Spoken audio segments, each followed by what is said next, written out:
প্রিয় শিক্ষার্থীরা, তোমরা কেমন আছো? আশা করি সবাই ভালো আছো। আমিও তোমাদের দোয়ায় ভালো আছি।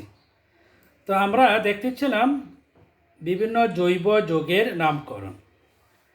তো আজকে আমরা যে যৌগগুলোর নামকরণ শিখব, যৌগটি হচ্ছে ইথার। তো চলো প্রথমে আমরা দেখি ইথার যৌগ কারা।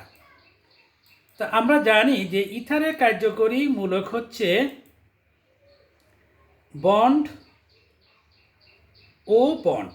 তার মানে অক্সিজেন একটি দ্বিযোজী মৌল, তার যোজনী কত? 2।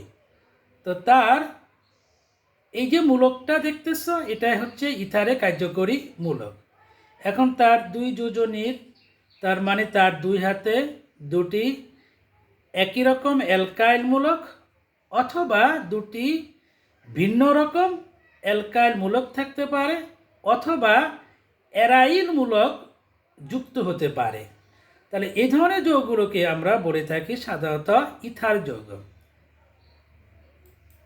তো যেমন দেখো যে আমরা যদি দেখি দ্বিযোজী অক্সিজেনের দুই যোজনীতে একই রকম দুটি অ্যালকাইল মূলক আছে, তাহলে এই ইথারটা হচ্ছে তোমার এলিপ্যাটিক ইথার আমরা বলে থাকি। তো এই দুটি আর এটা হচ্ছে অ্যালকাইল মূলক, এই দুটি আর একই রকম হতে পারে বা দুটি আর ভিন্ন ভিন্ন রকমও হতে পারে, যে বিষয়গুলো আমরা কিছুক্ষণ পর বুঝতে পারবো। পরে যৌগটির দিকে লক্ষ্য করো যে ইথার কার্যকরী মূলকটির দুই হাতে অক্সিজেনের দুটি অ্যারাইল বা ফিনাইল মূলক আছে। এই যৌগটিকে আমরা বলে থাকি অ্যারোমেটিক ইথার যৌগ। তো চলো আমরা একটি উদাহরণ দেখে বিষয়টি বোঝার চেষ্টা করি। তা আমরা এই ইথার যৌগের সাধারণ পদ্ধতিতে আমরা তাদের নামকরণ শিখব। তো দেখো, এই যে আমরা একটি ইথার যৌগ এখানে উপস্থাপন করেছি। এই ইথার কার্যকরী মূলকের দুই হাতে অক্সিজেনে দুটি অ্যালকাইল মূলক আছে। তাহলে প্রথমে আমরা অ্যালকাইল মূলকের নাম বলবো।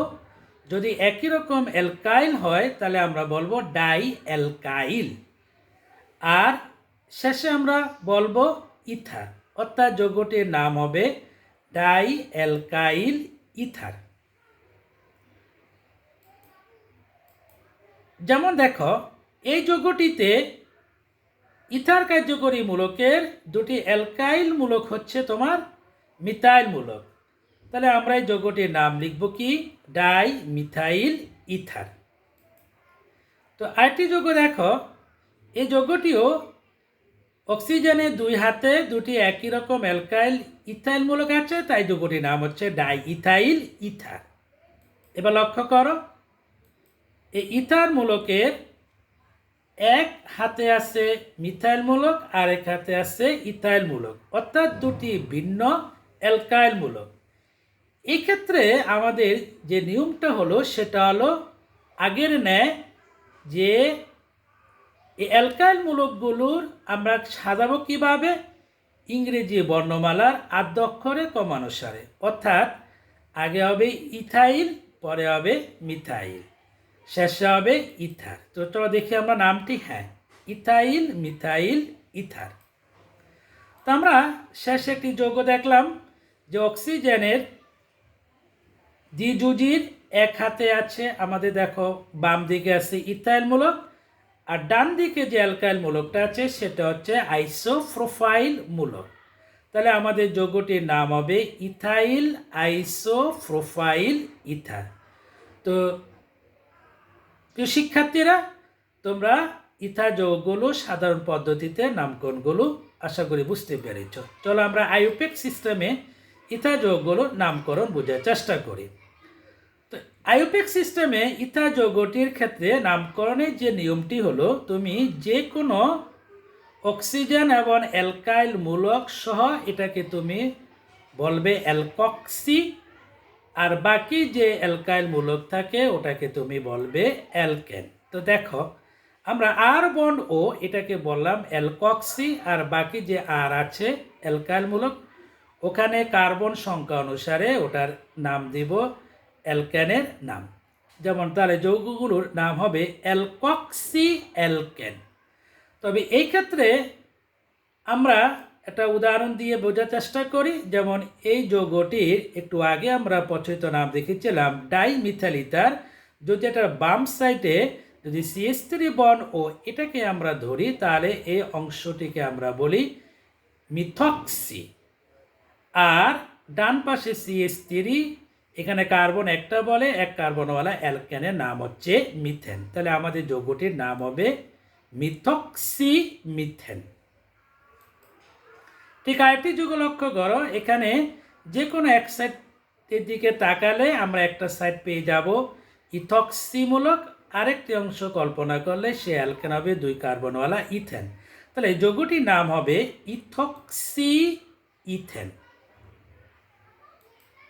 এবার লক্ষ্য করো যে আমরা যদি বাম দিক থেকে অক্সিজেন সহ মিথাইল মূলককে কল্পনা করি, তাহলে এই অংশটির নাম হচ্ছে মিথক্সি।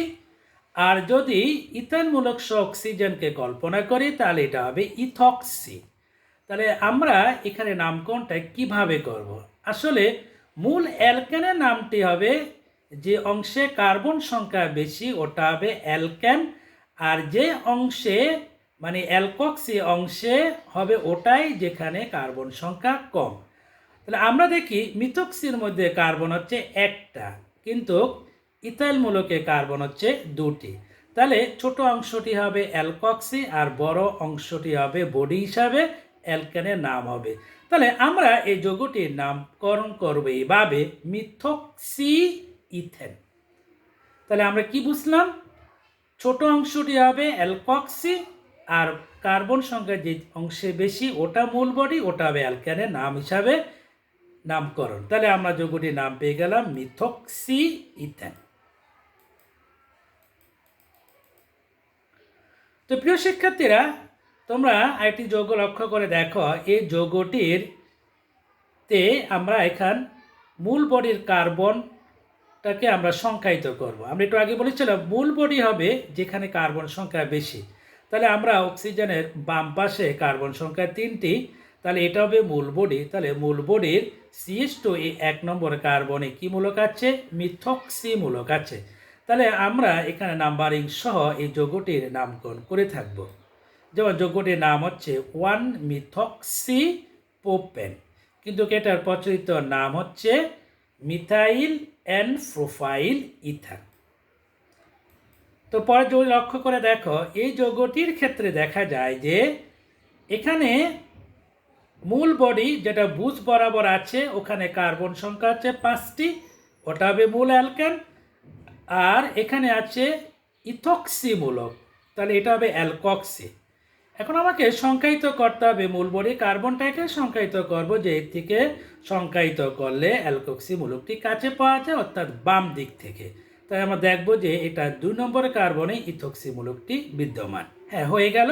তাহলে আমাদের যৌগটির নাম কি হবে? 2-ইথক্সি পেন্টেন। এবার লক্ষ্য করে দেখো, এই ইথার যৌগটির মূল বডিতে কার্বন হচ্ছে 4টি।